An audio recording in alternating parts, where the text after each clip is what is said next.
பதில்ல plural plus are plus verb third form.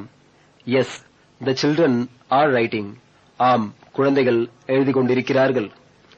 Plural plus are not plus verb third form.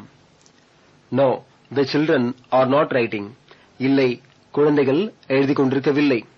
மொத்தமா சொல்லும் பொழுது are the children writing? Yes, the children are writing. No, the children are not writing. என்ன புரியுதா? இப்போ are use பண்ணி இன்னும் சில example சொல்றேன், கவனிங்க. Are the girls singing? பெண்கள் பாடிக்கொண்டிருக்கிறார்களா? Yes, the girls are singing. ஆம், பெண்கள் பாடிக்கொண்டிருக்கிறார்கள். No, the girls are not singing. இல்லை, பெண்கள் பாடிக்கொண்டிருக்கவில்லை. அடுத்த எக்ஸாம்பிள் பாருங்க. Are the dogs barking? நாய்கள் குரைத்துக் கொண்டிருக்கின்றனவா? Yes, the dogs are barking. ஆம், நாய்கள் குரைத்துக் கொண்டிருக்கின்றன. No, the dogs are not barking. இல்லை, நாய்கள் குரைத்துக் கொண்டிருக்கவில்லை. இன்னொரு example. Are the teachers coming? ஆசிரியர்கள் வந்து கொண்டிருக்கிறார்களா? Yes, the teachers are coming. ஆம், ஆசிரியர்கள் வந்து கொண்டிருக்கிறார்கள். No, the teachers are not coming. இல்லை, ஆசிரியர்கள் வந்து கொண்டிருக்கவில்லை.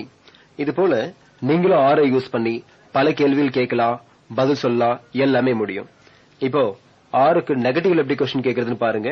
புக்க பாருங்க. Are the children not writing?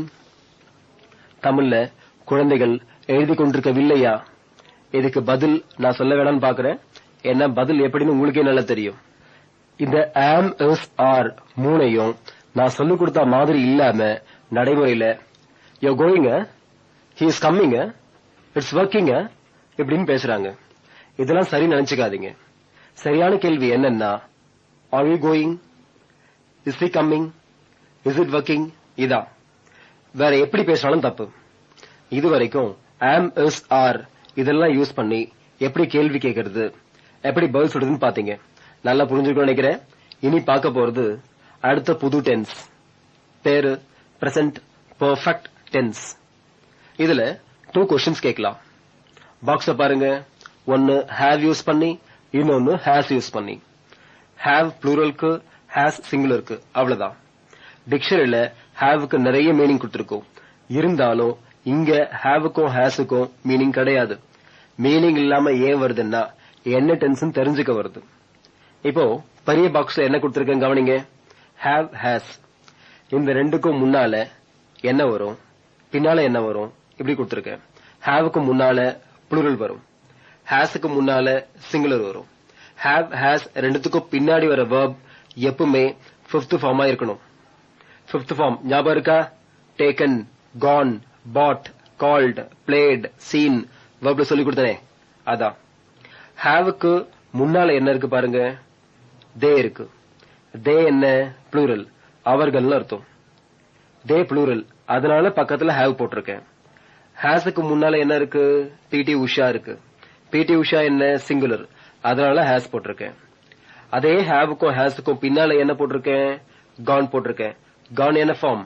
5th form. எப்பவுமே haveக்கும் hasக்கும் பின்னால வர verb என்ன ஃபார்ம்ல இருக்கணும்? 5th ஃபார்ம்ல இருக்கணும். they have gone. pt Usha has gone. அவர்கள் போயிருக்கிறார்கள். pt உஷா போயிருக்கிறார். இப்போ haveக்கும் hasக்கும் கேள்வி வேணுமா? ரொம்ப சிம்பிள். haveயும் hasயும் முன்னால போட்டா கேள்வி கிடைக்கும். அப்படியே படிச்சா பதில் கிடைக்கும். அதே have has ரெண்டுத்துக்கும் பக்கத்துல not போட்டா இல்லன்ற பதில் கிடைக்கும். இப்போ கேள்விய மாத்திர கவனிங்க. have they gone? அவர்கள் போயிருக்கிறார்களா? has pt Usha gone? pt Usha போயிருக்கிறாரா? என்ன புரியுதா? இவ்வளவுதான். ஆன்சர் வேணுமா? yes, they have gone. ஆம், அவர்கள் போயிருக்கிறார்கள். no, they have not gone. இல்லை, அவர்கள் போயிருக்கவில்லை. அடுத்து yes, pt Usha has gone. ஆம், pt உஷா போயிருக்கிறார். no, pt Usha has not gone. இல்லை, pt உஷா போயிருக்கவில்லை. இப்படிதான் ஆன்சர் பண்ணணும்.